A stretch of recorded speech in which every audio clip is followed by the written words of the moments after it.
How's it going, everybody? This is Andy with Aspen Valley Vapes, and today we're going to be taking a look at the brand new Lost Vape Triade 1880650 DNA200.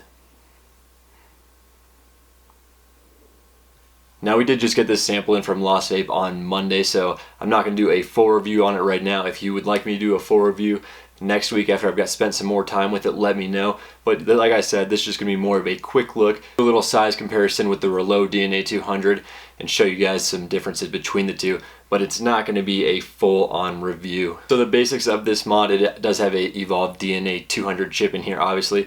So those features are going to be pretty standard. You do have eScribe to be able to customize all of your settings and all of that fun stuff. As you know, with a DNA200 chip, that's nothing new. So that is the chip inside of the Lost Vape Triade. The wattage range on here is 200 degrees Fahrenheit to 600 degrees Fahrenheit. It is made out of die-cast zinc alloy, and the back plate has got this genuine leather cover over it, which I'm pretty sure is just applied by adhesive like they did on the Duo and the past Lost Vape E-Fusions.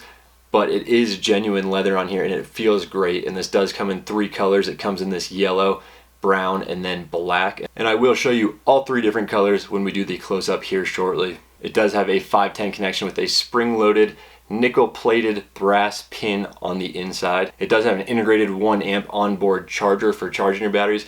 Obviously, we do recommend using a external 18650 battery charger. We do not recommend charging it in here, but Lost Vape does say that it does have onboard 1 amp charging via the micro USB port. The dimensions on this guy are 85 millimeters by 50 millimeters by 40 millimeters. And the final point before we go into the close-up is the raised 510 connection, as you can see here. It is perfect for 25 millimeters, 22 millimeters, and 24 millimeters. As you saw earlier, I have the iJoy Tornado on it, which is a 24 millimeter, and we'll show you that in the close-up, but 25s do sit nice and flush on here, as do 22s. 22s sit on the interior of the ring. Alrighty, so let's dive in, take a close look, and see all 3 color options and compare it side by side with the Releaux DNA200. Alright, so here you can see the Triade itself up close. I do have the Tornado sitting on here right now. I actually haven't even got to use this tank yet. I haven't got a build in there, but there will be a review on that later on this channel, and I do look forward to using it. I just wanted to put it on here so you could see for visual purposes. It is a 24 millimeter tank, so you'll be able to see that here in a second. So here's the front panel of the Triade right here. As you can see here, I think these are for more the aesthetic purpose rather than venting. But you can see it does have these down here. It has your standard micro USB port, fire button, up and down buttons right here. Now for the different color options, the back panel is what changes. The front is always going to be the same. It's going to be this style right here. But the back, it does come in 3 different options, and this is the black leather panel, which I am a huge fan of. It does look more brown than black, but this is the darkest of the 3 options, so I'm just going to assume that this is indeed the black one. Here you have the yellow color panel. It's more like a tan leather, but they do say yellow is the official color of it, as you can see here. And then now this is the brown leather version, which is probably my favorite out of the 3. It's a little bit lighter than that black version.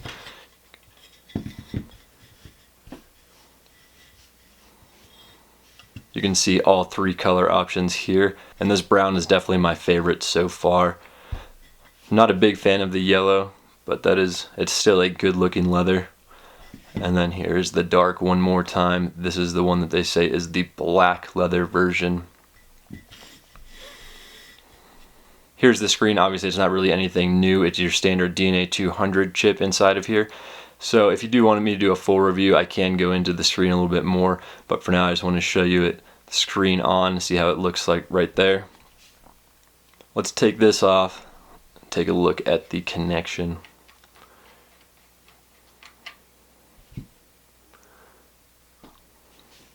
Alright, so here it is without the Tornado up top, and you can see the raised 510 connection right here. But as you saw with that Tornado on there, it did look just fine when you do have the tank attached.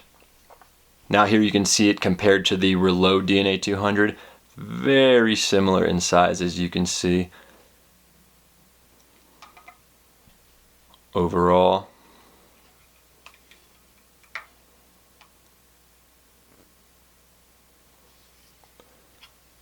Now the one big difference here you can see is the actual location of where your tank is going to sit up top. On the Releaux DNA200, it's at the front, And then on the Lost Vape Triad, it is on the back, more towards the center, but they have it on this raised platform right here. I actually prefer the location on the Triad a lot more, because when you tip the mod down to go in and vape, it sort of sits back a little bit when you are actually vaping rather than being right up on the front. So that is actually one thing I do like on the Triad, is that location. Obviously that's going to come down to personal preference, but I am actually a big fan of the location on the Triad. Now on the battery cover itself, you can see it attaches via these two magnets as the initial connection. Up top you can see the two magnets in here. So you just slide that on there and then it clicks into place on the bottom. There is no battery door rattle whatsoever when shaking the mod, so that is always a plus. But then again, Lost Vape usually very good with their quality control, so that's not something that's going to slip by them, and it looks like it did not. Now if you did see the Vapor Trail channel review by Tony on the Lost Vape Triad, you will know that he noted that the batteries do stick in here, and that is correct. These batteries are in here pretty good, and they can be a little difficult to remove at times. You do want to be careful so you do not ruin your 18650 battery wraps.